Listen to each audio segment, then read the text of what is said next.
Juscelino Kubitschek venceu as eleições presidenciais de 1955, mas quase foi impedido de tomar posse por militares e políticos que eram contra o ex-governador de Minas Gerais. Esse grupo era liderado por um dos políticos mais controversos da história do Brasil, o jornalista Carlos Lacerda, dono da Tribuna da Imprensa e deputado federal pela UDN. Fez de tudo para boicotar a campanha do Juscelino e depois a posse dele. A trama só não foi concretizada, ironicamente, por causa de um militar, o Marechal Henrique Teixeira Lott, que era ministro de guerra e colocou os tanques nas ruas do Rio, cercando o Palácio do Catete num movimento chamado de golpe preventivo, em nome da legalidade. Juscelino assumiu a presidência, mas logo no primeiro mês teve que enfrentar uma revolta de oficiais da aeronáutica que tomaram uma base da Força Aérea no Pará com a intenção de derrubar o governo. Mesmo assim, numa tentativa de pacificar o país, Kubitschek trabalhou pela anistia dos conspiradores.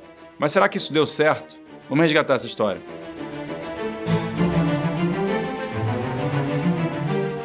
Os militares já tinham interferido várias vezes na política brasileira, vide a Proclamação da República em 1889, a Revolução de 1930, a Revolução Constitucionalista de 1932 e a pressão contra Getúlio Vargas que levou o presidente a se suicidar em 1954. Quando Juscelino anunciou a sua candidatura às eleições de 1955 pelo PSD, um partido de centro, os militares antigetulistas foram contra, já que viam no político mineiro uma continuação de vários aspectos do varguismo. Esses oficiais tinham apoio político da UDN, liderada por Carlos Lacerda, que chegou a publicar um artigo dizendo que as Forças Armadas deveriam, abre aspas, entregar a mãos fortes a sucessão presidencial para a reorganização completa do país.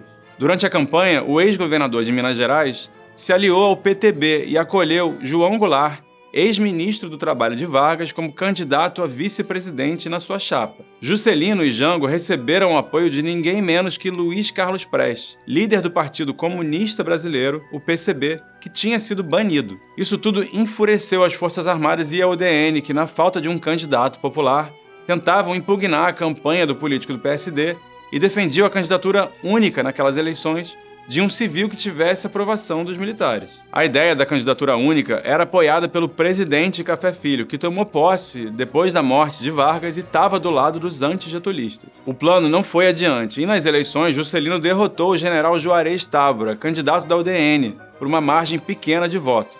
Foi então que a UDN, apoiada pelos militares, começou um movimento no Congresso para impugnar o resultado das eleições, contestando, veja só, a legitimidade da votação. Café Filho se mostrava simpático a essa mobilização, mas o seu ministro de guerra, o Marechal Teixeira Lott, defendia a Constituição e queria punir os oficiais que se declaravam a favor do golpe. No meio de toda essa pressão, Café Filho se afastou da presidência por ordens médicas e no lugar dele assumiu o presidente da Câmara, Carlos Luz, rival de Juscelino dentro do PSD e aliado dos udenistas naquela crise. Luz não permitiu a punição dos militares golpistas e o Marechal Lott chegou a pedir demissão do governo, mas depois voltou atrás e preparou o que ficou conhecido como o golpe preventivo ou contragolpe para garantir a posse de Juscelino Kubitschek. No dia 11 de novembro de 1955, Lott colocou as tropas nas ruas do Rio, que na época era a capital da República, com ordens para cercar o Palácio do Catete, residência oficial do presidente. Carlos Luz então embarcou com todo o seu ministério, além de Carlos Lacerda, no cruzador Tamandaré, planejando levar o governo federal para Santos, em São Paulo. O auge da tensão foi quando um canhão no Forte de Copacabana disparou tiros que atingiram a água muito perto do Tamandaré e de seus mais de 1.000 passageiros. Luz foi afastado da presidência pelo Congresso Nacional e dias mais tarde o parlamento também aprovou o impeachment de Café Filho quando ele tentou voltar à presidência. Lacerda buscou asilo político em Cuba, que na época ainda era governada por uma ditadura de direita.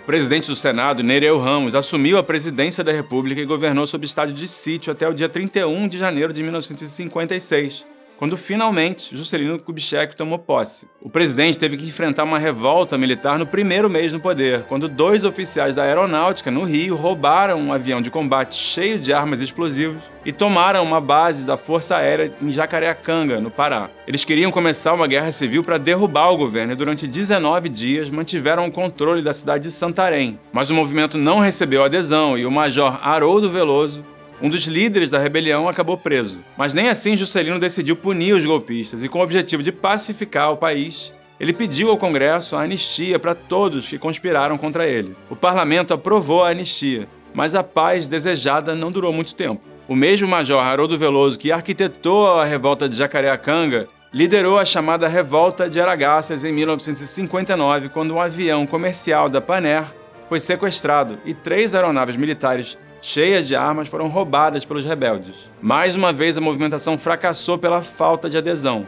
No entanto, em 1964, quando Jango era presidente, um movimento muito maior de oficiais de alta patente, com o apoio de uma parcela do Congresso, realizou o golpe de 31 de março, que deu início à ditadura militar. Entre os apoiadores do golpe estava aquele mesmo Haroldo Veloso, que depois se elegeu deputado federal pela Arena, o partido que dava sustentação política ao regime. Os militares governaram por 21 anos com base na censura à imprensa e na perseguição de opositores. E em 1979 promulgaram uma anistia ampla, geral e irrestrita para garantir que nenhum deles seria punido pelos crimes que cometeram.